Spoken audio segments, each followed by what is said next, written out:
Hello everyone, কেমন আছো সবাই? আমি সোনালি চলে আসলাম তোমাদের সাথে নতুন একটা ভিডিও নিয়ে। আমরা তো প্রত্যেকেই বাড়িতে ছাদে কিংবা বারান্দায় এভাবে জামা কাপড় মেলে থাকি।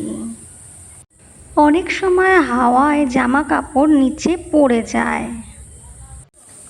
জামা কাপড়ে সাধারণত আমরা প্রত্যেকেই এই ধরনের ক্লিপ লাগিয়ে থাকি। অনেক সময় জামা কাপড়ে লাগাবার জন্য আমাদের কাছে বেশি ক্লিপ থাকে না। প্রত্যেক বাড়িতেই আমাদের বাচ্চারা পড়াশোনা করে, আর তাদের কাছে অনেক এই ধরনের পুরানো পেন থাকে, যেগুলো কালি শেষ হয়ে গেলেই ফেলে দেওয়া হয়। এই পেনগুলো ফেলে না দিয়ে আমরা অবশ্যই এগুলো কাজে লাগাতে পারি।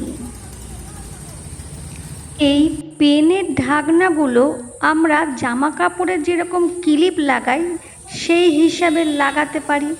জামা কাপড় আর হাওয়ায় উড়েও যাবে না, আর মাটিতে ধুলোয় পড়েও যাবে না। আপনারাও অবশ্যই একবার বাড়িতে এই টিপসটা ট্রাই করতে পারেন।